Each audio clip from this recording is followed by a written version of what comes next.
Zaman sekarang ini, orang banyak berpuas hati menghitung biji tasbih sambil berzikir nama Allah. Tetapi mereka tidak ada biji tasbih untuk menghitung sudah berapa banyak percakapan sia-sia yang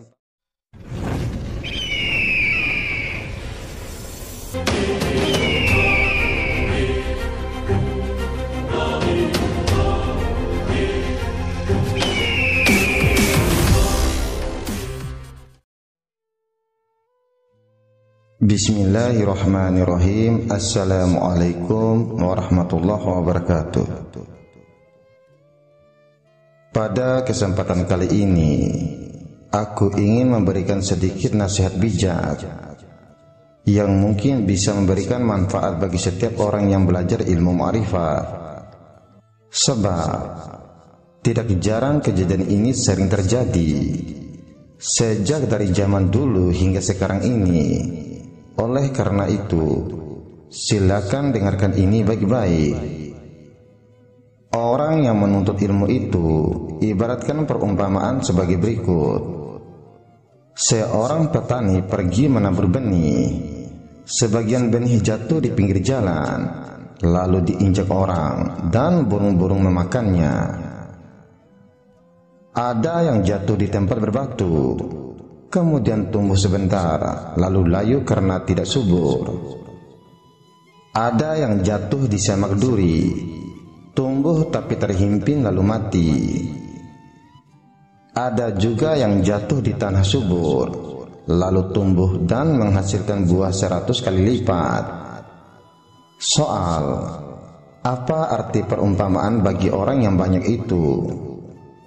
Jawab, kamu diberi karunia mengetahui rahasia kerajaan Allah, tetapi kepada mereka diajarkan dengan perumpamaan, agar sekalipun mereka melihat dan mendengar, tetapi mereka tidak mengerti.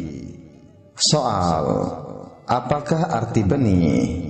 Jawab, benih itu adalah ilmu. Benih yang jatuh di pinggir jalan yaitu orang yang mendengarkannya, tapi iblis atau hawa nafsunya datang dan merampas ilmu itu, sehingga mereka tidak percaya dan tidak diselamatkan. Sedangkan benih yang jatuh di tempat berbatu-batu, yaitu orang yang mendengar dan menerimanya, tapi mereka tidak berakal. Mereka percaya sebentar, kemudian pada akhirnya mereka pun menjadi murtad. Dan arti benih yang jatuh di semak duri yaitu orang yang mendengar, tetapi kekhawatiran dan kenikmatan duniawi menghimpit mereka sehingga tidak menghasilkan buah. Dan sedangkan benih yang jatuh di tanah yang subur yaitu orang yang mendengarkan ilmu itu dan menyimpannya ke dalam hatinya dan bertahan sampai menghasilkan buah. Apabila benih gagal berakar dalam diri kita, maka kita tidak akan mampu bertahan ketika menghadapi kesulitan. Tanah yang baik adalah hati yang baik dan jujur serta taat. Kalau benih bertemu dengan hati yang demikian, maka benih itu akan tumbuh dan berbuah. Perumpamaan ini menunjukkan bahwa kita dapat memupuk hati kita, sehingga ketika sang penabur menaburkan benihnya ke dalam diri kita, maka kita akan siap untuk menerima benih itu dan memberikan pupuk kepada benih itu agar dapat hidup dan tumbuh dalam diri kita.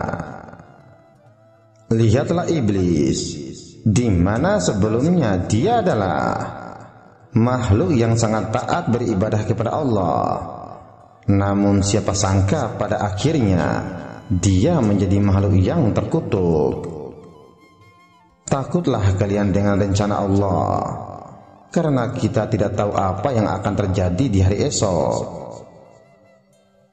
Maka dari itu, carilah hatimu di 3 tempat.